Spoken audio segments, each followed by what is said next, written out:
Religion is an important element of culture and an important subject for cultural geography because religion gives many people a sense of who they are, what they value, and how they relate to other people, as well as to the natural world.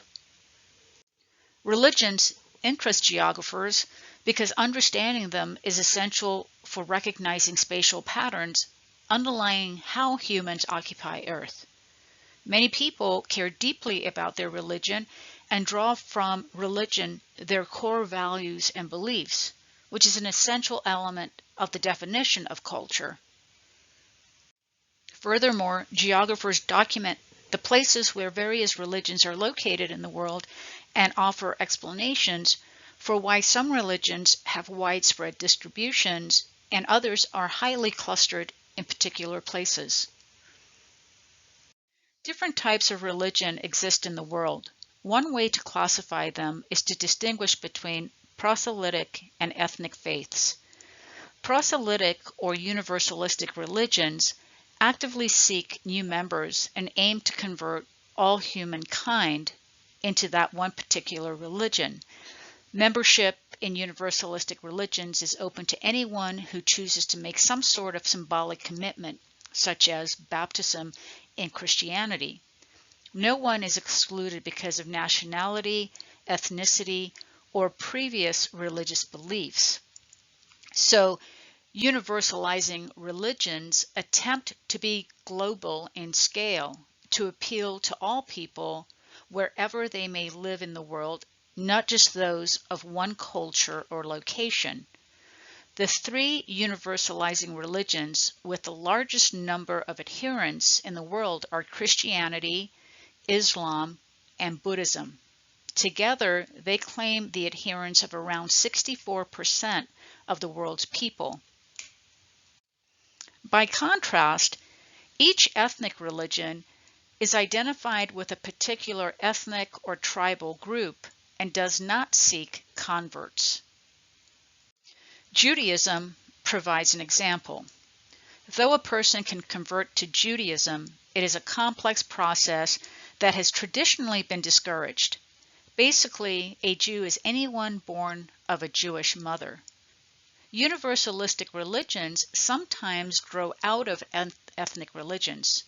The evolution of Christianity from its parent Judaism is a good example.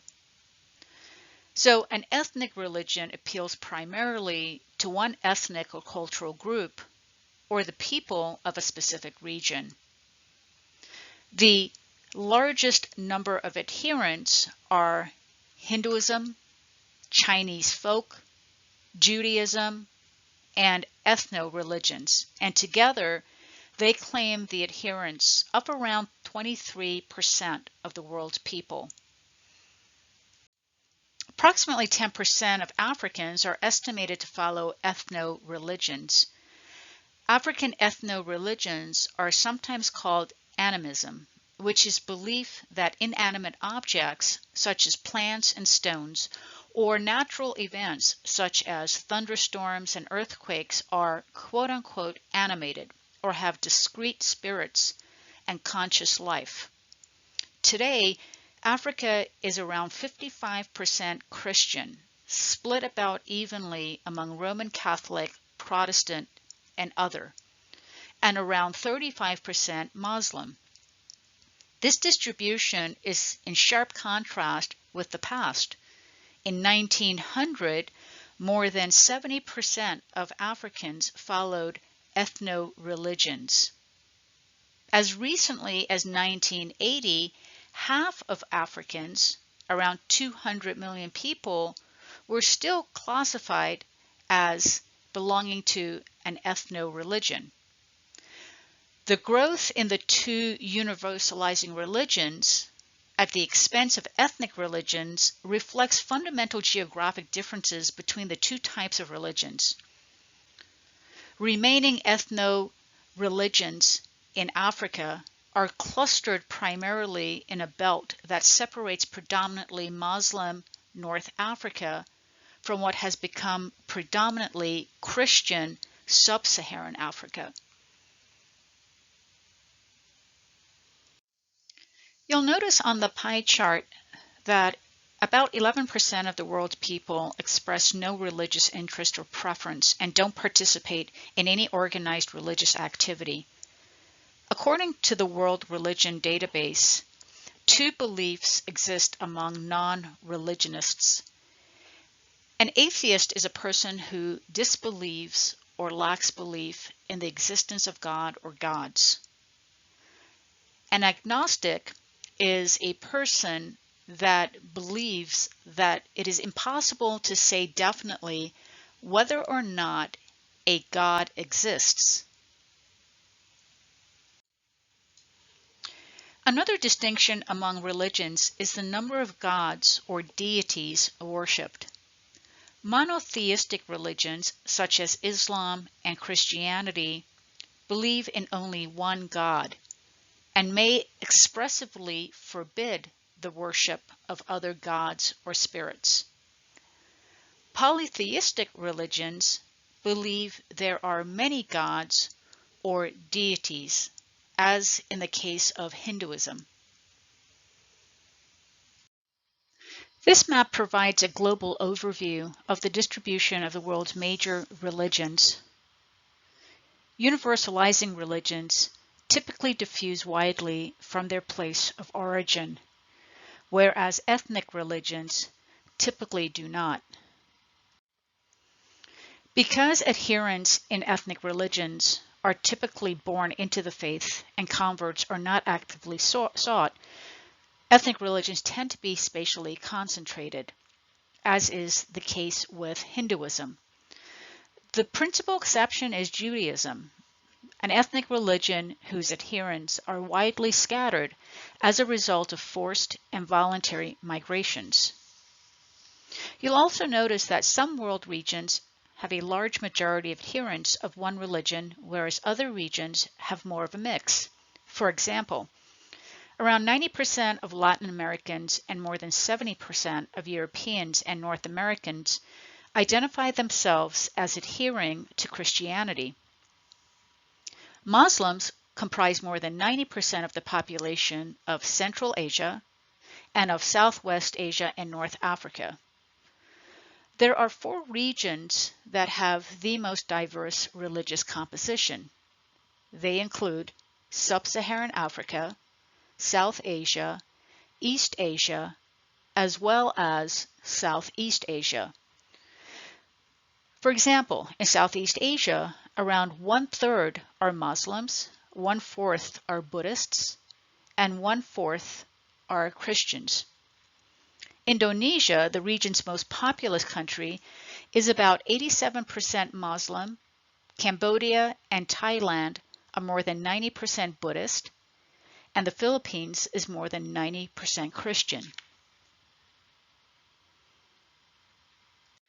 Christianity, a universalistic faith, is the world's largest religion both in area covered and in number of adherents. There are about 2.4 billion people who practice some form of Christianity globally. This means that about 1/3 of the world's total population is Christian. Christians are monotheistic, believing that God is a Trinity consisting of 3 persons, the Father, the Son, and the Holy Spirit. Jesus Christ is believed to be the incarnate Son of God who was given to mankind for the sake of human redemption some 2,000 years ago. Christians believe that Jesus died to atone for human sins, that he was raised from the dead by God, and that his resurrection from the dead provides people with hope for salvation. While most ethnic religions have typically remained clustered, the 3 widely practiced universalizing religions have diffused from specific hearths to other regions of the world based on the events in the lives of the key individuals or founders of each faith. Followers transmitted the messages preached in the hearths to people elsewhere, diffusing them across Earth's surface along distinctive paths as shown on the map. Christianity's diffusion has been clearly recorded since the time of Jesus in the Roman province known at the time as Judea, which was an ancient region of southern Palestine comprising present-day southern Israel, the southern West Bank, and southwest Jordan. The successful, widespread early diffusion of Christianity was a result of both relocation and expansion diffusion. Christianity first spread from its hearth in Judea through relocation diffusion, largely through the work of missionaries. Missionaries are individuals who help to transmit a universalizing religion through relocation diffusion, and missionaries such as Paul, who was a disciple of Jesus, carried the teachings of Jesus along the Roman Empire's sea routes as well as roads to people in other locations. The dominance of Christianity throughout the Roman Empire was assured during the 4th century through two types of expansion diffusion. Christianity spread widely within the Roman Empire through contagious diffusion, that is, daily contact between believers in the towns and non-believers in the surrounding countryside. And the spread of Christianity was further encouraged through hierarchical diffusion, especially once the Roman Empire's key elite figure, that is, Emperor Constantine, embraced the religion in 313. The first split in Christianity between Roman Catholicism and Eastern Orthodox developed over a number of centuries. But after the fall of the Roman Empire, the split into West and East became a cultural fault line over time. This divide, or schism, in Christianity was recognized in 1054 when the Roman Catholic Church, centered in Rome, and the Eastern Orthodox Christian Church, centered in Constantinople, now Istanbul in Turkey, split. Today, the Eastern Orthodox Church remains one of the three major branches of Christianity and is experiencing a revival in former Soviet areas. Roman Catholicism is the largest segment of Christianity.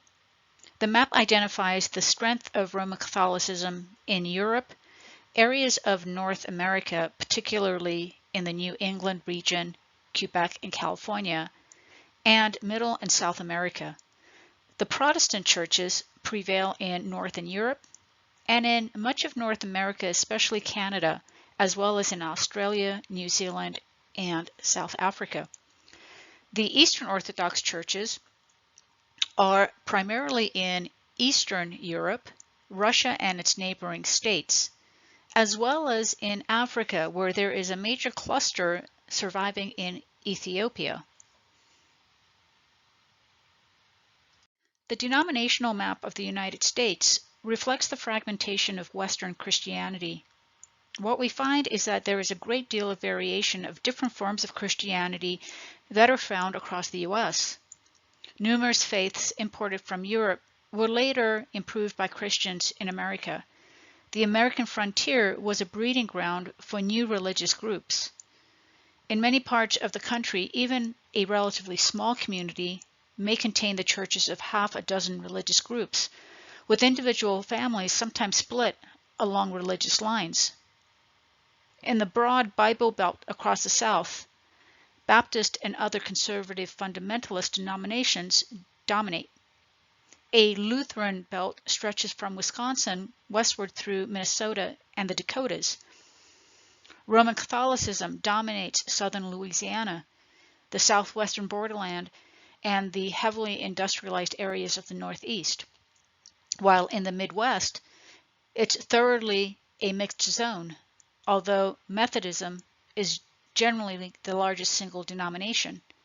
And of course, in Utah is the core of the Mormon realm. Some experts believe that American culture is becoming homogenized religiously, with weakening regional contrasts. But clearly, though, this map identifies Baptists in the South, Lutherans in the upper Midwest, Catholics in the Southwest, and Mormons in the West, with each dominating their respective regions more thoroughly today than at the turn of the 20th century. Today, there are more than 200 different religious denominations in the United States alone. Like Christianity, Islam, the youngest of the major religions, can be traced back to a single founder, in this case Muhammad, who was born in Mecca in 571. According to Muslim belief, Muhammad received the truth directly from Allah, that is God, in a series of revelations that began when the prophet was about 42 years old. During these revelations, Muhammad spoke the verses of the Quran, the Muslims' holy book. Muhammad admired the monotheism of Judaism and Christianity. He believed Allah had already revealed himself through other prophets, including Judaism's Abraham and Christianity's Jesus. However, Muhammad came to be viewed as the one true prophet among Muslims. After his visions, Muhammad had doubts that he could have been chosen to be a prophet, but was convinced by further revelations. He subsequently devoted his life to the fulfillment of the divine commands. In those days, the Eastern Mediterranean and the Arabian Peninsula were in religious and social disarray, with Christianity and Judaism coexisting with polytheistic religions. While in Mecca, Muhammad started to preach some of these revelations that he had recorded in the Quran. Because of this, he started to upset much of the community of Mecca because they relied upon the fact that Mecca was a major center attracting a lot of different people of different religious backgrounds. Muhammad's preaching of only one God and that all other gods were not true gods started to upset the merchants because it would harm their business. Muhammad's opponents, therefore, began to combat his efforts. The prophet was forced to flee from Mecca, where he was born and raised, for Medina, and he continued his work from this new base. At the time of Muhammad's death in 632, Muhammad and his followers had converted kings on the Arabian Peninsula to Islam. The kings then used their armies to spread the faith across the Arabian Peninsula through invasion and conquest. Moving west in waves of invasion and conquest, Islam diffused throughout North Africa and into the Middle East.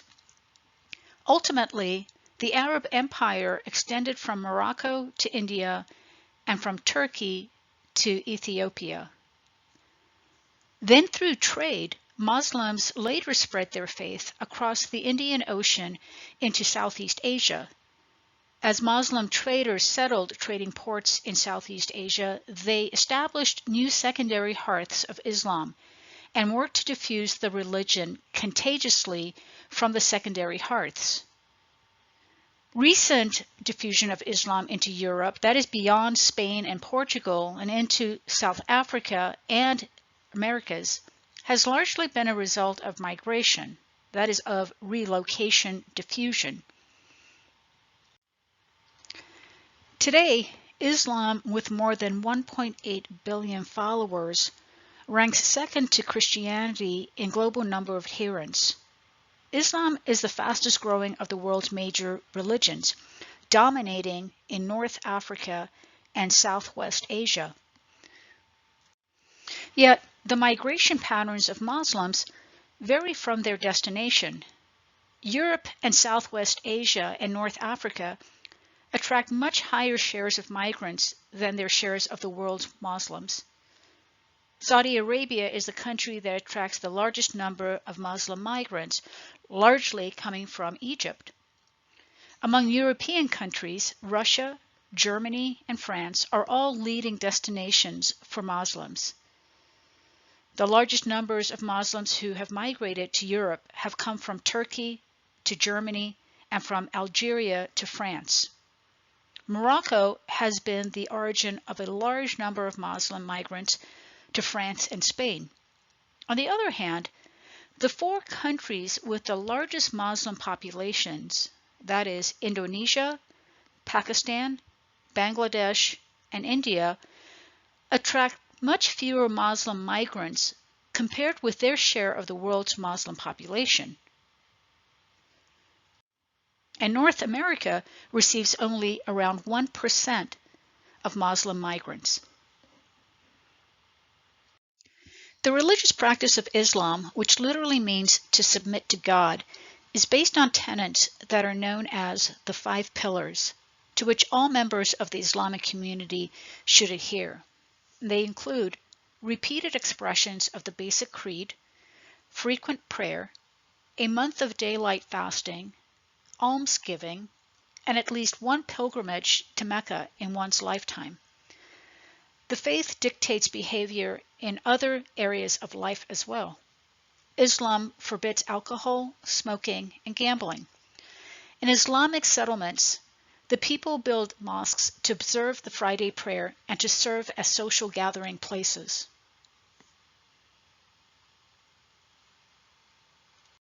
Around the world, Islamic cities, towns, and villages are dominated by elaborate, ornate, brilliantly designed structures called mosques, a place where Muslims can come together for prayer.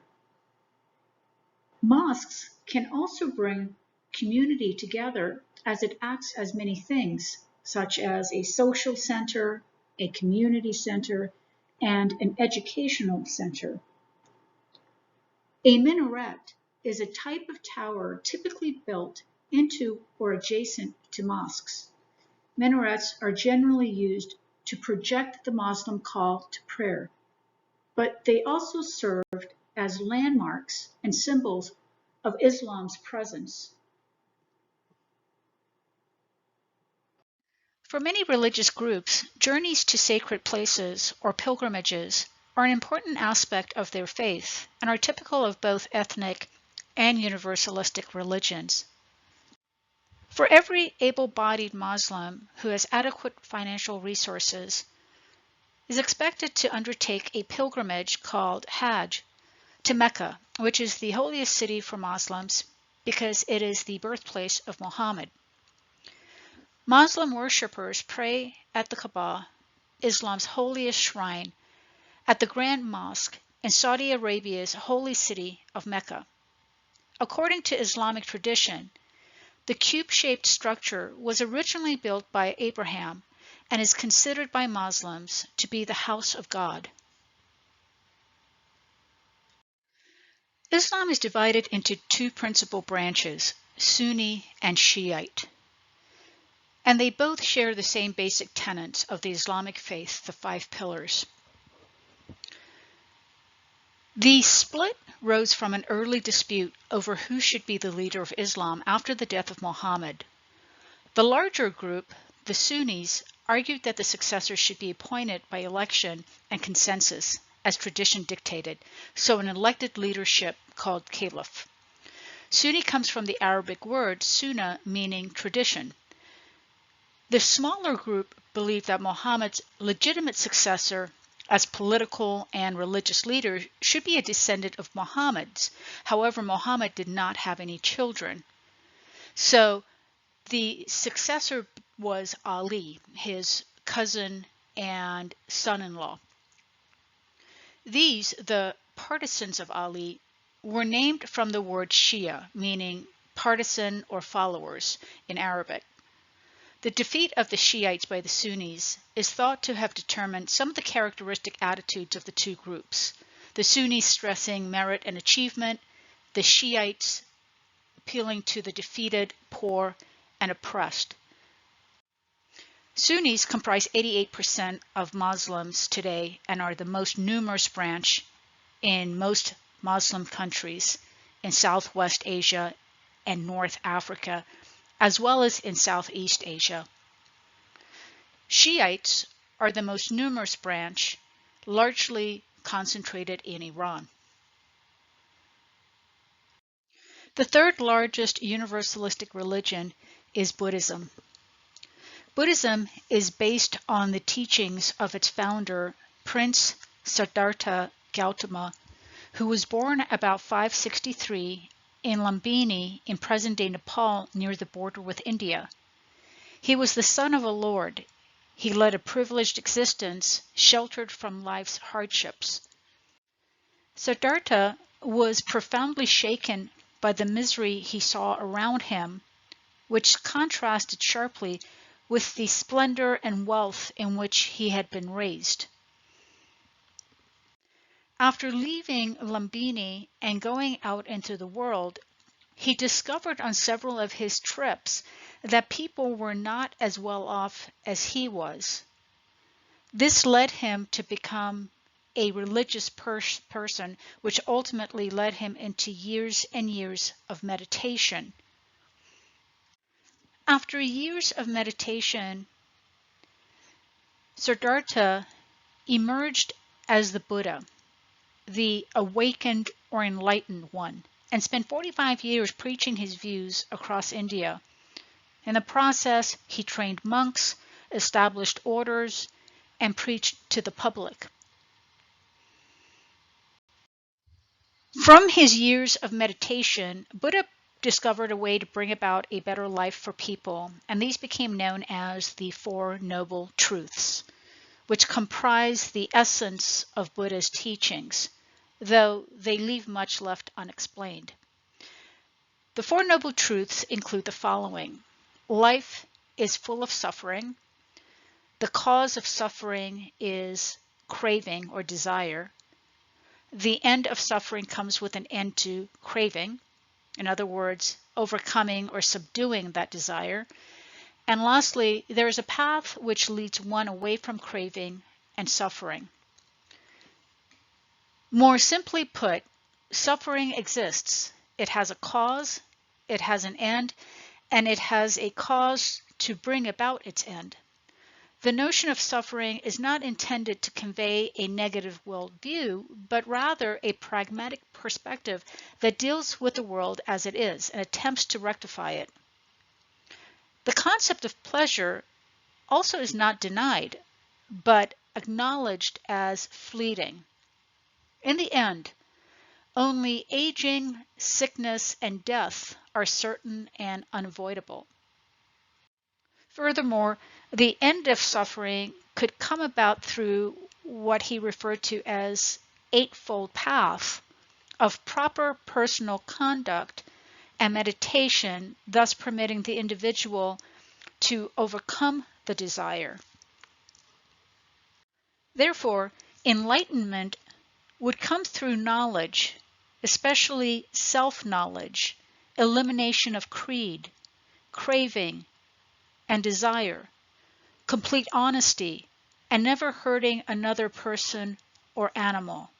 In fact, Buddha may have been the first prominent Indian religious leader to speak out against Hinduism's caste system.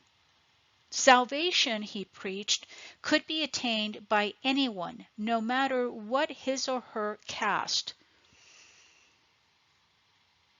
Buddhism began in the foothills bordering the Ganga Plain about 500 BC.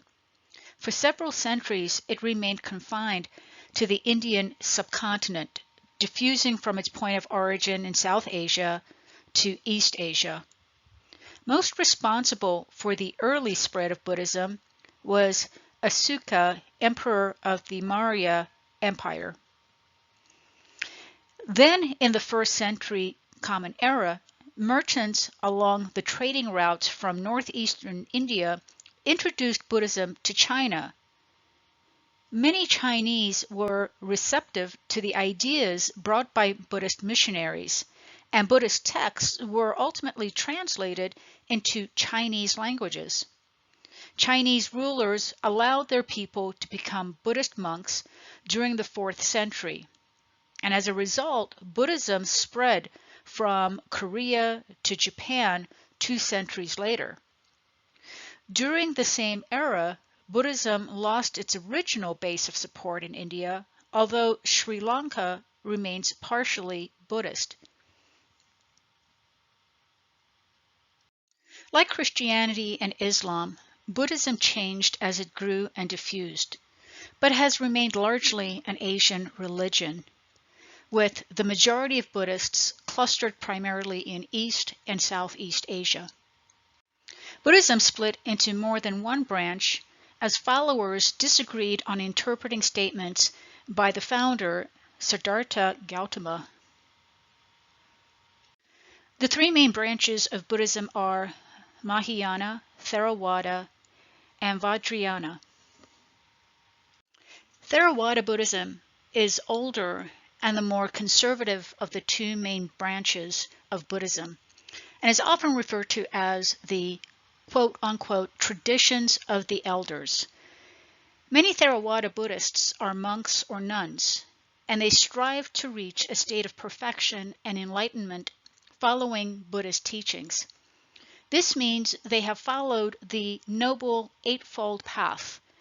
In Buddhism, enlightenment, which leads to nirvana, means freedom from the cycle of rebirth. So consequently, they will no longer be reborn through rebirth and reincarnation. Mahayana Buddhists believe they can achieve enlightenment through following the teachings of the Buddha. Compassion is very important in Mahayana Buddhism. Therefore, Mahayana Buddhists choose to stay in the cycle of rebirth to help others to achieve enlightenment as well as themselves. So the key difference between Theravada and Mahayana Buddhists is that Theravada Buddhists try to reach perfection and enlightenment as to gain freedom from the cycle of rebirth, whereas Mahayana Buddhists may choose to stay in the cycle of rebirth out of compassion for others. Vajrayana Buddhism is a form of Buddhism probably originating from the Mahayana tradition. It is based on a complex philosophical and ritual system meant to provide a path towards enlightenment. Vajrayana is sometimes referred to as Tibetan Buddhism. Buddhism, like Islam, places the most emphasis on identifying shrines or holy places as destinations of pilgrimages. There are several small areas in northeastern India and southern Nepal that are holy to Buddhists because of their association with events in Buddha's life. Perhaps the most holy is Lumbini in Nepal, where Buddha was born. Deer Park in Sarnath, India, is where the Buddha gave his first sermon. Stupas and pagodas contain relics that Buddhists believe to be a portion of the Buddha's body or clothing. After the Buddha's death, his followers scrambled to obtain these relics. As part of the process of diffusing the religion, Buddhists carried these relics to other countries and built pagodas for them. Pagodas typically include tall, many-sided towers arranged in a series of tiers, balconies, and slanting roofs. Pagodas are not designed for congregational worship. Individual prayer or meditation is more likely to be undertaken at an adjacent temple, at a remote monastery, or in a home.